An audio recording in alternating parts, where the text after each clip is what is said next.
प्रभु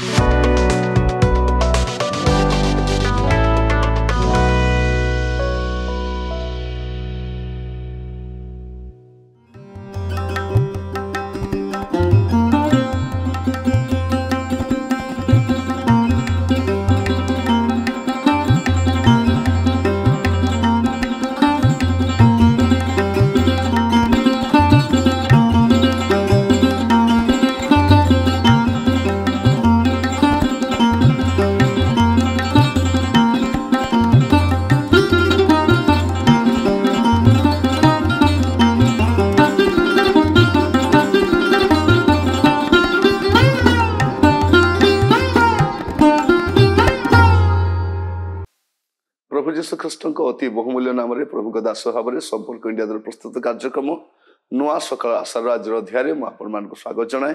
प्रभु आपण प्रत्येक को बाहुल्य रूपे आशीर्वाद करूँ। आज जो प्रसंग में प्रभु का वाक्य ध्यान करवा प्रसंग शीर्षक हूँ हुए तो बंचीजे, हुए तो बंचीजे, हुए तो रक्षा पाइबे, हुए तो वर्तीजे। गोटे घटना मुझे कहवाई चाहे। आज आम धन संपत्ति को बहुत बड़ मन करुचु। टंका पैसा आम बहुत, व्यवसाय आम बहुत, सुना गहना आम बहुत मूल्यवान।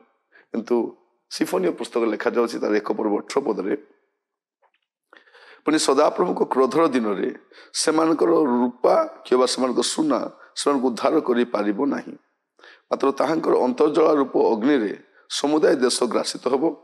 कारण से देश निवासी समस्त को निशेष करिवे, हाँ भयानक निशेष करिवे। एटा में देखु कौन लिखा जाउछि जे प्रभुंकर क्रोधर दिन में आमानकर टंका पैसा आमानकर धनरत्न आमको रक्षा करि पारिबो नाही। गोटे दिन आसुछि, आज काम आसुछि। आज आपण टंका पैसा रे घर बनई पारुछंती, गाड़ी किनी पारुछंती, सुना गहना किनी पारुछंती, जाबतीय सुखर विषय किनी पारुछंती। किंतु गोटे दिन आसीबो प्रभु जतले विचार करबा आरंभ करिवे, ताकर क्रोध प्रकाशित हम से समय आपंकर अर्थर विनिमय रे आपण किछि पाई परिबे। एटा बाइबल हमको शिक्षा दिए। आपण जहाँ भी करुछंती मन रखंतु, गोटे दिन आसीबो जे टंका पैसा आपण को उद्धार करि पारिबो नै, आपण को जीवन को बंचाई पारिबो नै। प्रभु को सम्मुख रे जो विचार अछि सेठु आपण वर्ती पारिबे नै। एटा आपण मन रखिबा दरकार। प्रभु तांको वाक्य जरिया रे आपण को मते सचेतन कराउछंती। ता तळे लिखा जाउछि 2 पर्व तार प्रथम 3 पदरे, हे लज्जाहीन गोष्ठी तुम्हें माने एकत्र हुओ, हाँ एकत्र हुओ।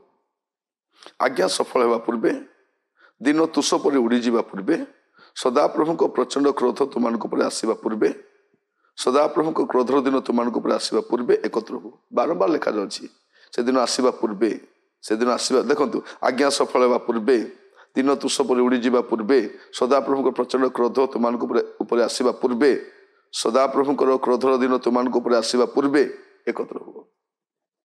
फेरी आसीबा सजाड़ीबा एटा से कहा जाउछि। तापर कोन लिखा जाउछि, हे देशस्थ नम्र लोक माने ताहांकर शासन पालन करि अछ जे तुमे माने। शासन प्रभुंकर शासन को मानिक रहिबा, शासन को पालन करिबा, शासन को पालन करि अछ तुमे माने। तुमे समस्ते सदा प्रभुंकर अन्वेषण करो। कार अन्वेषण करो? ए टंका पैसा जगत पत्र अन्वेषण करो नै, सदा प्रभु को अन्वेषण करो, धर्मर अन्वेषण करो, नम्रतार अन्वेषण करो। होई पारे सदा प्रभु को क्रोधर दिन रे तो माने गुप्त स्थान रे रखा जी, माने हुए तो आपण बंची जीवे से दिन।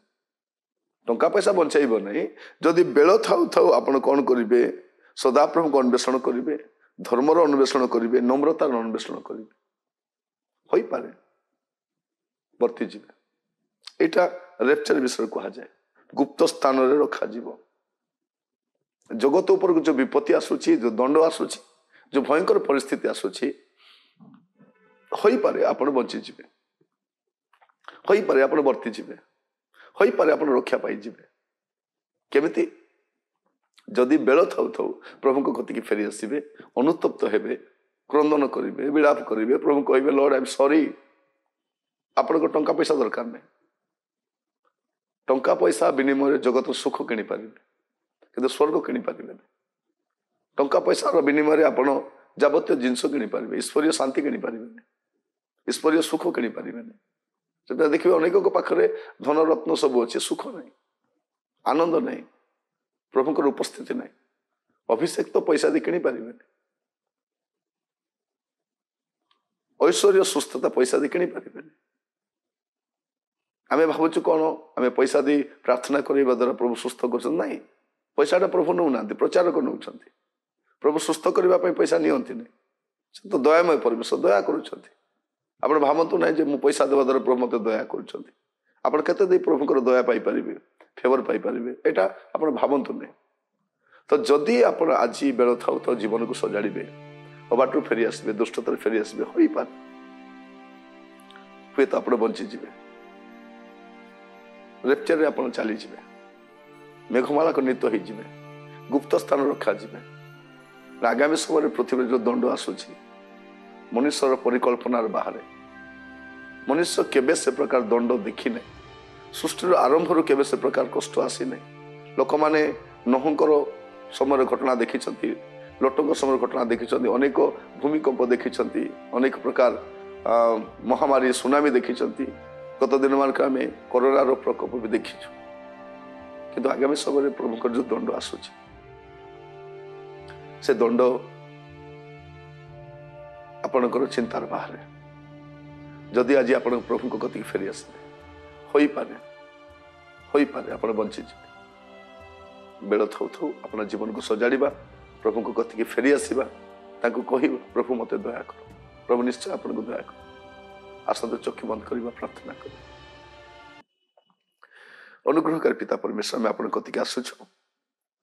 ଆମମାନଙ୍କର ଜୀବନର ଦୋଷ ଦୁର୍ବଳତା ଆପଣଙ୍କୁ ଜଣାଉଛୁ, ଦୟାକରି କ୍ଷମା କର। ପ୍ରଭୁ ବେଳ ଥାଉ ଥାଉ ଜୀବନ ସଜାଡ଼ିବା ପାଇଁ ଅନୁଗ୍ରହ କର, ଫେରି ଆସିବା ପାଇଁ, ବାହୁଡ଼ି ଆସିବା ପାଇଁ ଅନୁଗ୍ରହ କର, ଦୟା କର। ହୋଇପାରେ ପ୍ରଭୁ ବଞ୍ଚିଯିବା। ଶକ୍ତ ଗ୍ରୀବ ନ ହୋଇ ଆପଣ କଥା ହେବା ସମୟରେ ଜୀବନ ସଜାଡ଼ିବା ପାଇଁ ସାହାଯ୍ୟ କର। ନମ୍ରତାର ଅନ୍ୱେଷଣ କରିବା ପାଇଁ, ଆପଣଙ୍କର ଅନ୍ୱେଷଣ କରିବା ପାଇଁ ସାହାଯ୍ୟ କର। ପ୍ରାର୍ଥନା ଶୁଣିଲ, ଧନ୍ୟବାଦ। ଯୀଶୁଙ୍କ ପ୍ରିୟ ନାମରେ ମାଗିଲି, ଆମେନ୍। ପ୍ରଭୁ ପ୍ରତ୍ୟେକଙ୍କୁ ବାହୁଲ୍ୟରେ ଆଶୀର୍ବାଦ କରନ୍ତୁ। ନମସ୍କାର।